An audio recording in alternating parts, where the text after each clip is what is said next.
Hi everyone, welcome back to the Chess Corner 64. Coach Tisoy here. Hope you guys are having a great day. And in today's video, we will study one of the most controversial endings in all endgame theory, the Bishop versus Knight endgame. But before that epic battle, let me show you the solution from our last video's puzzle. Here is the position with white to play and mate in 3 moves. Congratulations for those who found our key move, which is Rook to G1.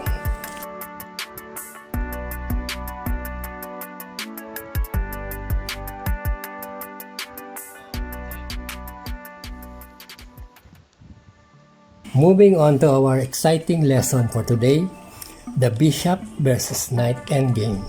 I'd like to begin this lecture with a big question for you young students out there. Other things being equal, is a knight or a bishop the better piece in the ending? Before we answer that question, let's go back in time a bit and get a glimpse on history. During the last century, masters of classical schools tends to give the knight their nods of approval, while on the more modern concept, especially with the arrival of hyper-modern era, modern masters have a slight preference for the bishop. I will not try to refute or debate upon the merits of these controversial issues. Instead, my approach is to look at the weak and strong points of these two pieces. Theory states that the bishop is most effective along open diagonals, unhampered by pawns. The knight is at its best on a crowded board where it can hoop about more easily than any other pieces. Here are 2 positions which illustrate the strengths and weaknesses of the 2 pieces.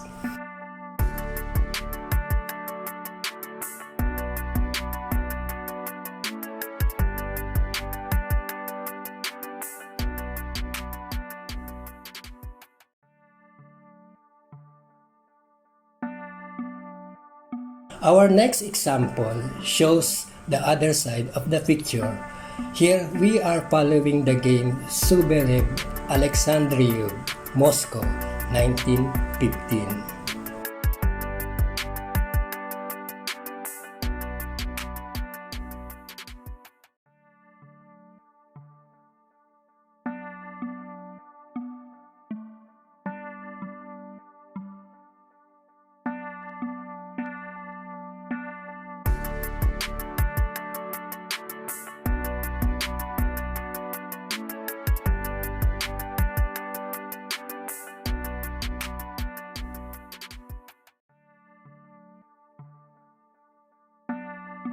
If you want to be able to size chances of this kind, the first essential is to master the different types of favorable positions thoroughly and know how to proceed in them.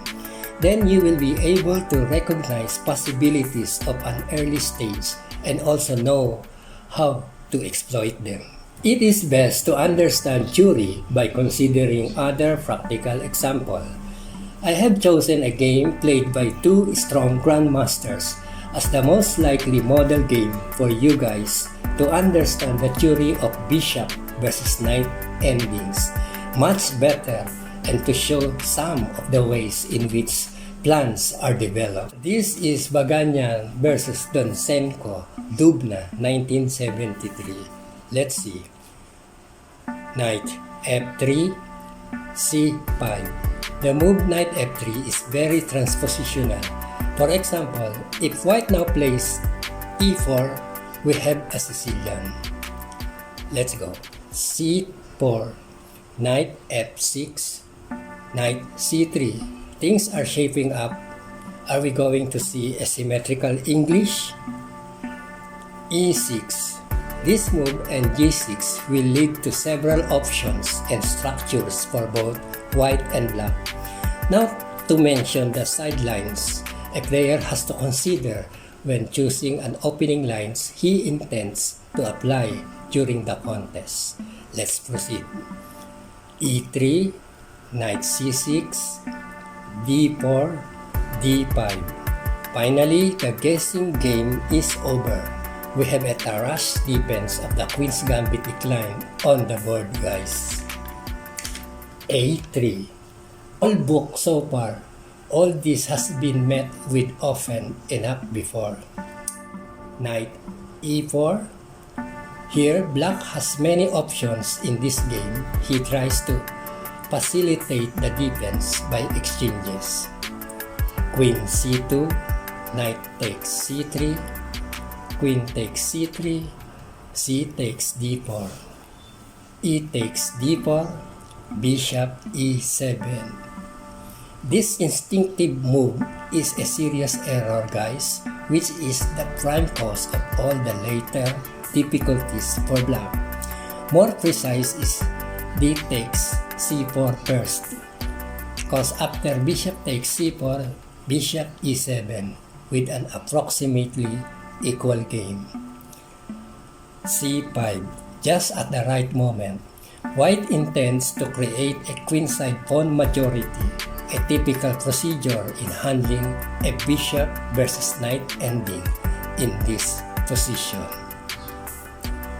Castles, b4, immediately putting the plan in action. a6, bishop e3, bishop f6, bishop d3, completing his development. After castles, white's plan is to proceed to active operation on the queen side. How should black continue now? e5. In this given situation, this is probably the only chance for black to complicate the game. A glance at the board is sufficient to reveal the weak features of black's position. His bishop is inactive.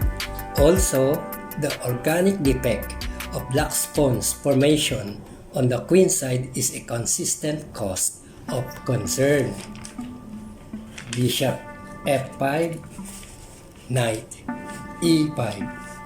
Now if bishop takes d3, queen takes f6, g takes f6, knight takes d3, creates more pawn weaknesses.